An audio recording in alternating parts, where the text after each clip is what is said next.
On division rival Philadelphia next week with a chance to move into first place in the NFC East. So far, Dak looks like he has no sign of rust between his ankle and shoulder injuries, and the defense seems improved under new defensive coordinator Dan Quinn. So Shannon, this is important. Are the Cowboys better than you thought?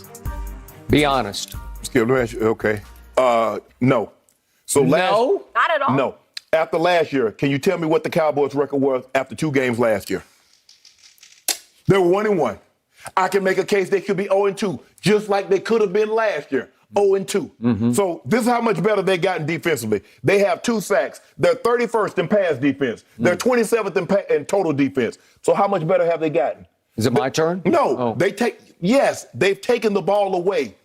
They took the ball away 4 times, and they still lost on opening night. So how much better is this defense? Because you take the ball away. Now, I'll give them credit, Skip. That definitely aided their cause of winning this ball game on Sunday because they got a pick in the end zone. They got them in the red zone several times, and they came away with only 3 instead of 7. So give them that. But it's not like they're just suffocating. They're not the 85 Bears. They're not the 2000 Ravens.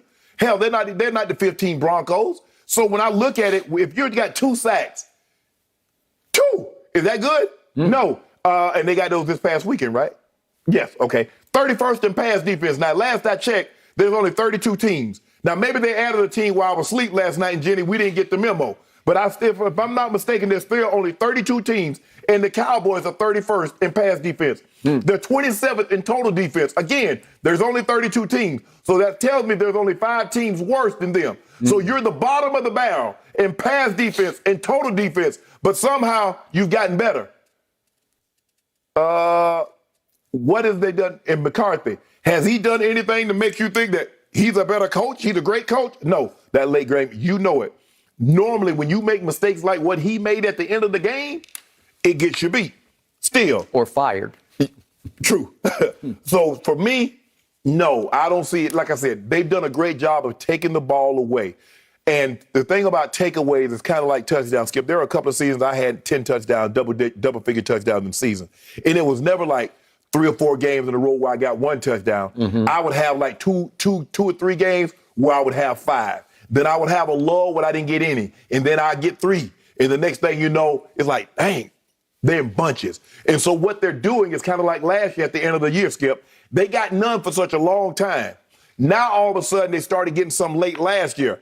The same Byron Jones, the play that Trayvon Diggs was made, Byron Jones knocks the ball down. Trayvon Diggs interception. Thank you. The ball's on the ground. Normally, sometimes the ball gets pushed out of bounds or one of their players dive on top of it. What they're doing now, any ball that's on the ground, Cowboys are falling on it. So they're getting these turnovers in bunches. But you know, Skip, sooner or later, they'll go 3 or 4 games where they don't get those turnovers. And then you'll see just how good they are if they not getting those turnovers. But I don't really see the difference because they're exactly where they were last year at the same time, 1-1, and they could have been easily 0-2.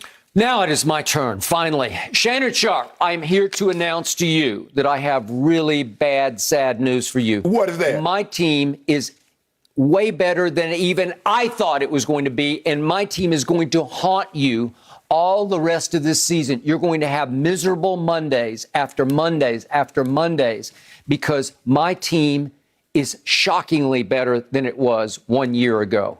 Let me count the ways. I start with the defense. I told you that Dan Quinn is the new coordinator on defense in place of that disastrous Mike Nolan last year.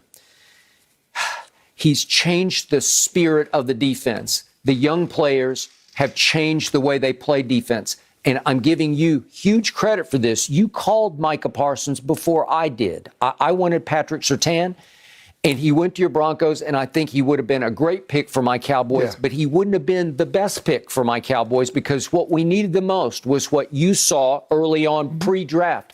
Micah Parsons is a game wrecker.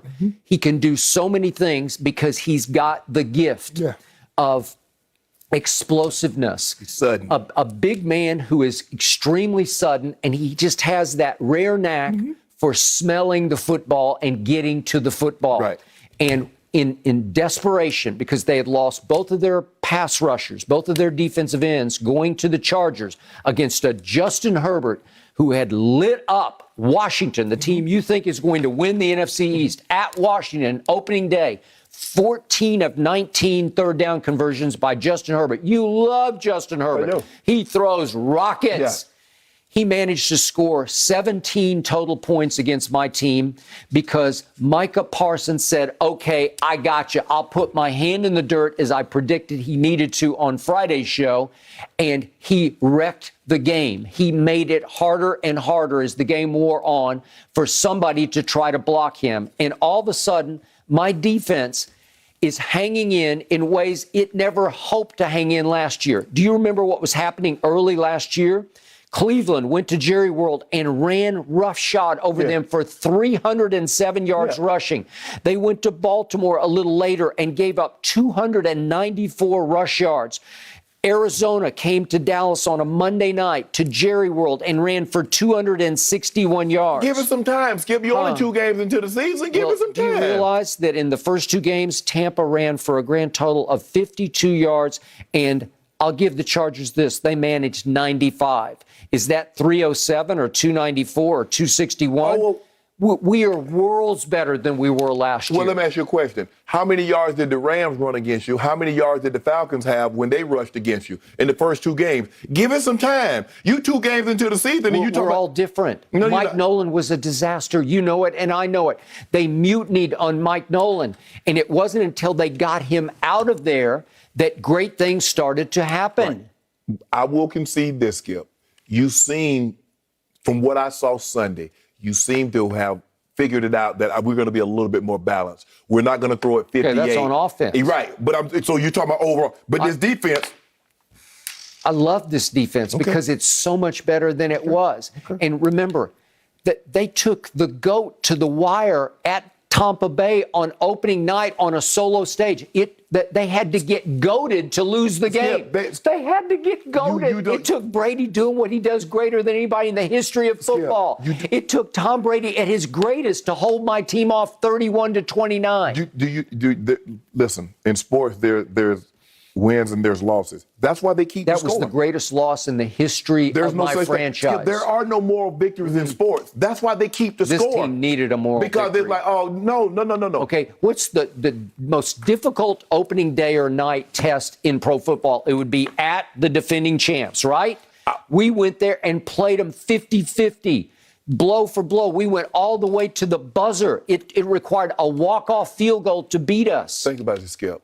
Name the time you've ever heard, even the parents say, did you have a good time? The first thing out of their mouth when the kids play, did you win or did you lose? Fans, our team had a great time. We really enjoyed the game. No, what your friends ask you, did y'all win or did you lose? Okay. Because scores are important. There are no moral victories. Did we crumble after our moral victory? You lost. No, we went all the way to the other coast without our 2 defensive ends, without our starting safety, without our starting defensive tackle. We went out there and held Justin Herbert to 17 points, and we won the game on a walk-off field goal.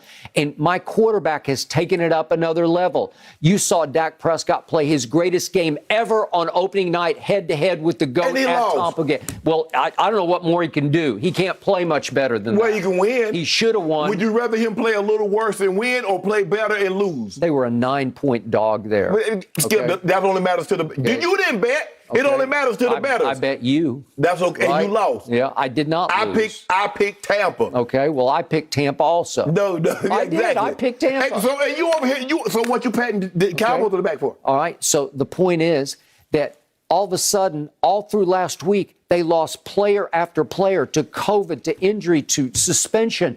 And they sucked it up and went out there and won a game that you said they would get routed in. So let me ask you a question. Was it more impressive what they did or what the Ravens did? Since you want to talk about all the losses that they've had. The Ravens are perennial good to great. Why not? My team has missed the playoffs the last 2 years. We're not talking about the Ravens.